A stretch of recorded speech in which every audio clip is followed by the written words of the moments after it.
So the time has come.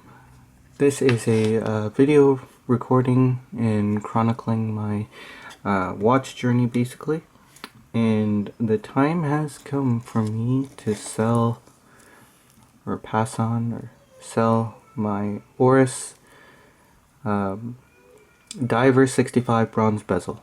This is a bit sad. This was one of my first proper luxury watches, and it is definitely going to be a bit sad to let go.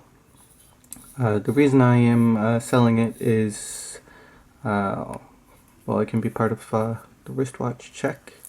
I got this piece, the Grand Seiko Snowflake, and I promised myself that I would sell a few pieces off. I also ended up getting good old Twilight Blue here. A few days later, this was a surprise find. I didn't pay anything for this. I actually traded 2 watches for it, so it was alright. Again, the 2 watches that I did trade for this was the SARX 045, the JDM Tuxedo Blue Seiko. The reason I was able to trade that was because it just wasn't comfortable for me. That watch just wasn't comfortable on its bracelet, and I found myself not really wearing it. The other watch I did trade was actually a pretty important piece for me. It was the SARW011. So that was the enamel dial JDM discontinued Seiko Presage, and it was just absolutely beautiful, the way they did the enamel dial on it.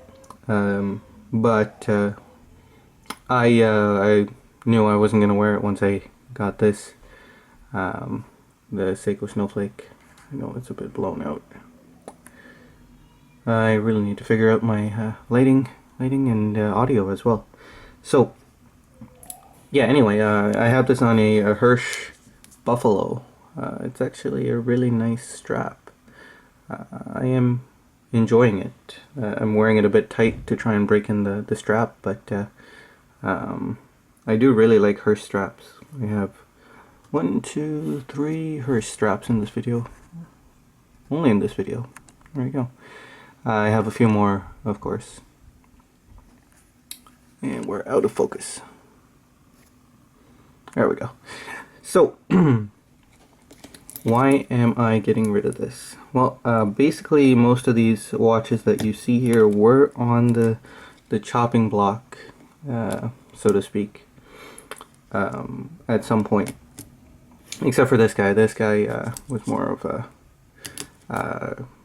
show and tell kind of for this video, but everything here was on the chopping block, so let's go over them.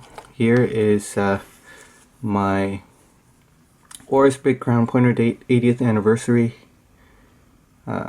Very beautiful, very fun watch. It was quickly off the chopping block because it's such an interesting piece, and I have so much fun with it. Watching it change, watching it patinate,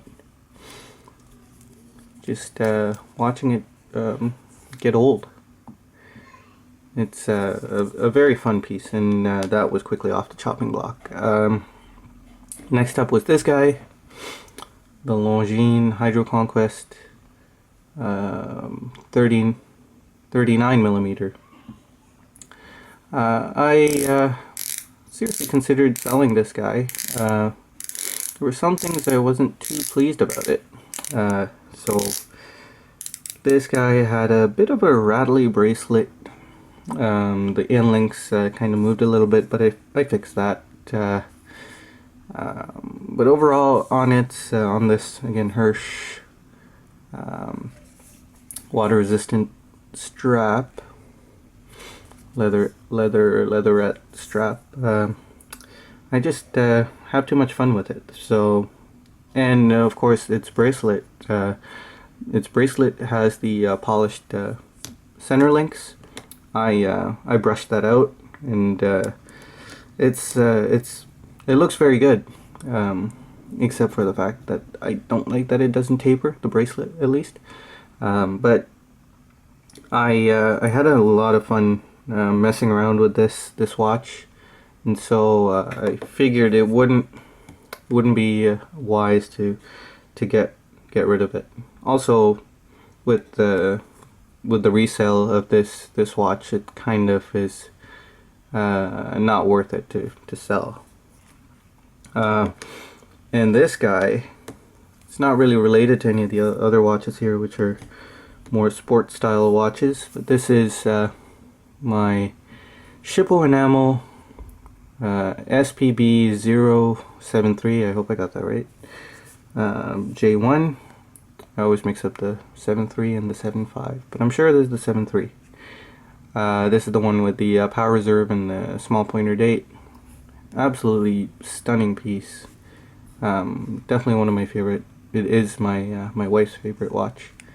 The reason this is on the chopping block is because I just feel like it's too delicate to wear. Now that's strange because it's a casual watch. It's well built.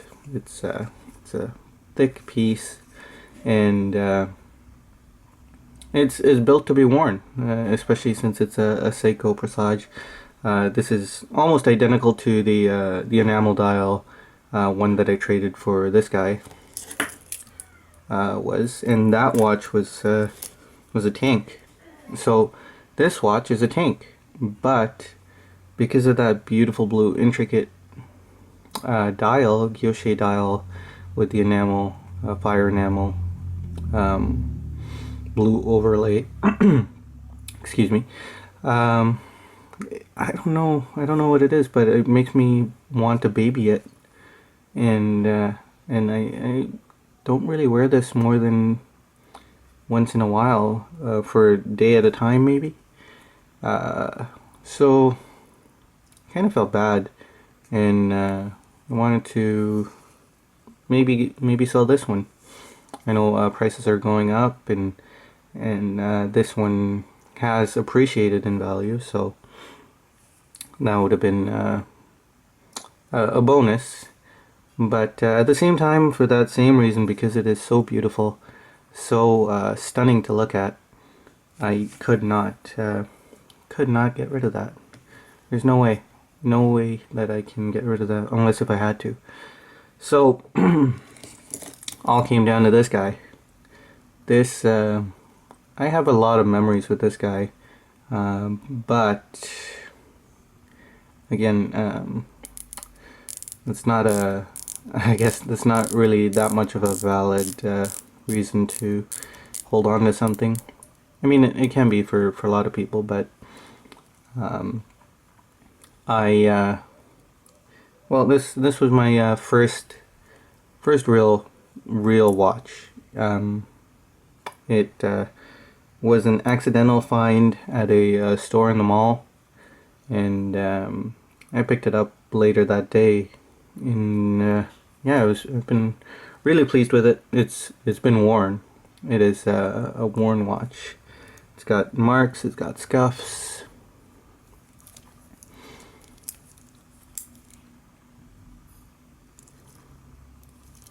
But again, I don't consider this to be that much of a sports watch. It's kind of a dressy diver, kind of a casual everyday watch. Kind of fits in with these two guys here. So again, I found I was not wearing this once I moved on, and I guess this was the least difficult to get rid of, least difficult to sell. So another reason would be that I found that the crown here digs into my my wrist, while this one, though it seems to have a bigger crown, or at least the same size crown, doesn't really bother me as much. I don't really understand why. Maybe it was the day or the time of year I was wearing it. I'm not sure, but and I also while I really like the bracelet, It has its moments where I'm not too fond of it. This mid-link here, the little transition mid-link, kind of sticks out the watch sometimes. It'll get caught like this. Maybe that's because my wrist is a bit smaller. Either way, it fell down to this guy, and I know I'm gonna regret it. But I don't think I will rebuy it. So in the end, I think that is the wisest decision. I think that's the smartest thing to do. Also, this bracelet, when it gets a little warm, can be pretty painful. Sorry, the clasp, not the bracelet. If it gets a little warm and your wrist swells up, it'll actually make a pretty deep indent on your wrist. I'm sure other watches do that as well. But anyway, there it is on my wrist. Like I was saying, I am definitely going to regret it. There is no doubt about that. But I think, in the grand scheme of things, since I need to be disciplined, and I got this guy, and I got this guy. There's really no room in my collection for another. So once I put this on, I kind of forget all about the Diver 65.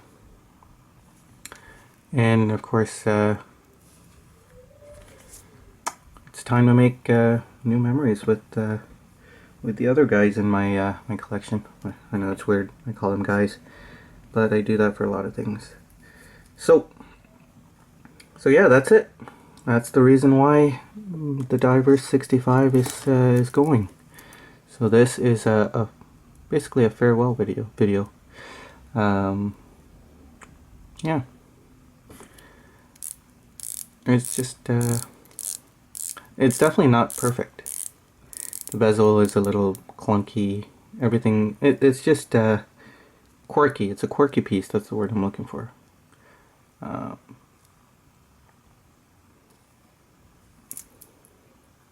So, this is goodbye. Unless, of course, the deal falls through. If the deal falls through, I might actually be happy. You never know. We'll find out. Anyway, thank you guys for watching. This has been Engineer Wannabe.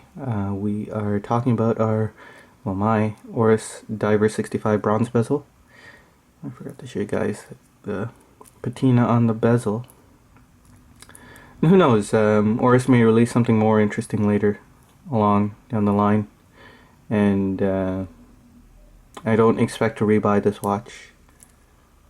So maybe I'll get the one with the that has the bronze insert, the relief bronze insert that just came out in Bezel 2019. That's it. I'm not a huge fan of that navy blue dial though, so I really like the black dial here.